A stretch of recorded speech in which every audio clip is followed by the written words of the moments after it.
हमारा टॉपिक है application of super conductor. Super conducting material का यूज मैगलेव व्हीकल को प्रोपेल करने में लिया जाता है।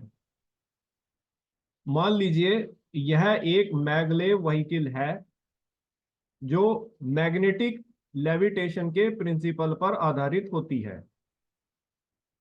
इस मैगलेव व्हीकल में एक हैवियर पार्ट होता है जो परमानेंट मैग्नेट का बना हुआ होता है और एक लाइटर पार्ट होता है जो सुपर कंडक्टिंग मटेरियल का बना हुआ होता है।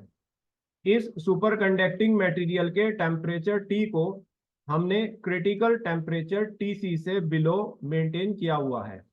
इस स्थिति में यह सुपर कंडक्टिंग मटेरियल अपनी सुपर कंडक्टिंग स्टेट में है और यह एक परफेक्टली डायामैग्नेटिक मटेरियल की तरह से बिहेव कर रहा है।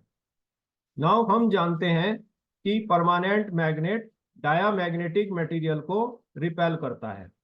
क्योंकि यह सुपर कंडक्टिंग मटेरियल एक परफेक्टली डायामैग्नेटिक मटेरियल की तरह से बिहेव कर रहा है, इसीलिए यह परमानेंट मैग्नेट इस सुपर कंडक्टिंग मटेरियल पर एक स्ट्रॉन्ग रिपल्सिव फोर्स लगाता है जो कि इस डायरेक्शन में टुवर्ड्स लेफ्ट डायरेक्टेड होती है। नाउ इस परमानेंट मैग्नेट का वेट डाउनवर्ड डायरेक्शन में है और इस परमानेंट मैग्नेट पर normal reactionary force upward direction में है। तो इस नॉर्मल रिएक्शनरी फोर्स और इस स्ट्रॉन्ग रिपल्सिव फोर्स की जो रिजल्टेंट फोर्स होगी वह इस डायरेक्शन में होगी। नाउ इस रिजल्टेंट फोर्स के कारण यह lighter super conducting material air में फ्लोट करने लगता है और यह रिजल्टेंट फोर्स ही इसको मैग्नेट से बाइंड करके रखती है विदाउट एनी कपलिंग। नाउ ये सुपर कंडक्टिंग मटेरियल अपनी रिएक्शनरी रिपल्सिव फोर्स को परमानेंट मैग्नेट पर एक्सर्ट करता है जिससे परमानेंट मैग्नेट आगे की तरफ प्रोपेल करता है और इससे हमारी मैगलेव व्हीकल मूव करना स्टार्ट करती है। इस तरह से मैगलेव व्हीकल के इस मोशन में ना तो हमें किसी प्रकार के फ्यूल की जरूरत पड़ी है और ना ही हमें किसी इलेक्ट्रिक पावर की जरूरत पड़ी है, केवल मैग्नेटिक फोर्स से हमने इस व्हीकल को मूव कराया है। मैगलेव व्हीकल का एग्जाम्पल हो सकता है जैसे जापान में ट्रेन चलती हैं। जापानीज ट्रेन में जो इंजन होता है वो परमानेंट मैग्नेट का होता है और जो कोचेज होते हैं वो सुपर कंडक्टिंग मटेरियल के बने हुए होते हैं। इन सुपर कंडक्टिंग मटेरियल के टेम्परेचर को हम इनके क्रिटिकल टेम्परेचर टीसी से बिलो मेंटेन करते हैं बाय सर्कुलेटिंग ए कूलेंट। इस तरह से यह कोचेस जो सुपर कंडक्टिंग मटेरियल के बने हुए हैं वो एक परफेक्टली डायामैग्नेटिक मटेरियल की तरह से बिहेव करते हैं। नाउ ये परमानेंट मैग्नेट इन सुपर कंडक्टिंग मटेरियल कोचेस पर एक रिपल्सिव फोर्स लगाता है।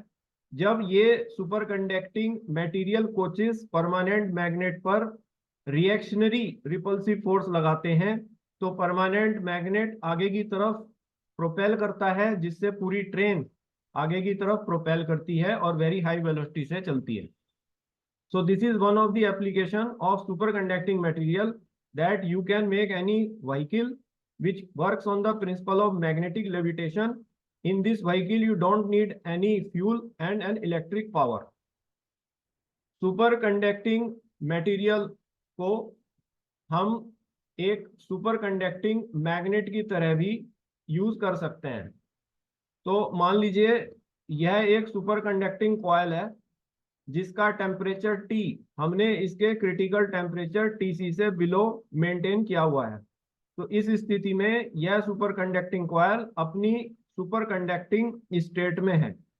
मान लीजिए इस सुपर कंडक्टिंग स्टेट में इस सुपर कंडक्टिंग कॉइल में एक करंट फ्लो कर रहा है।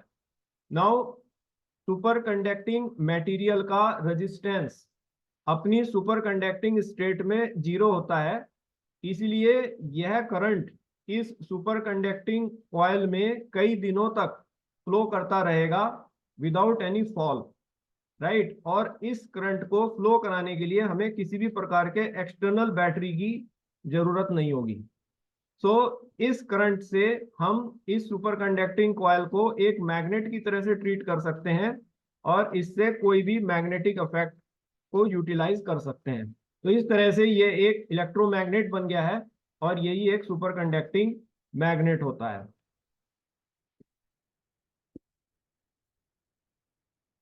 सुपर कंडक्टिंग मटेरियल्स जब सुपर कंडक्टिंग स्टेट में होते हैं तो उनका रेजिस्टेंस जीरो होता है, और जब वह नॉर्मल स्टेट में होते हैं तो उनका रेजिस्टेंस बहुत लो होता है। इसी प्रॉपर्टी के कारण सुपर कंडक्टिंग मटेरियल्स का यूज कनेक्शन वायर्स में होता है। फोर्थ, सुपर कंडक्टिंग मटेरियल्स अपनी सुपर कंडक्टिंग स्टेट में जीरो रेजिस्टेंस रखते हैं, और जब ये अपनी नॉर्मल स्टेट में होते हैं तो इनका रेजिस्टेंस काफी लो होता है। इसलिए सुपर कंडक्टिंग मटेरियल से जो पावर लॉस होती है उसको हम एलिमिनेट कर सकते हैं।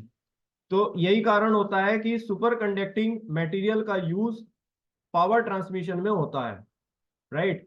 और सुपर कंडक्टिंग मटेरियल से जो इलेक्ट्रिक सिग्नल लगाया जाता है उसको हम लो वोल्टेजेस पर अप्लाई कर सकते हैं, बिकॉज पावर लॉस इसमें ऑलमोस्ट नेग्लिजिबल होता है, बिकॉज इसका रेजिस्टेंस सुपर कंडक्टिंग स्टेट में जीरो होता है और अगर हम इसे नॉर्मल स्टेट में भी ले रहे हैं तो वो भी काफी कम होता है।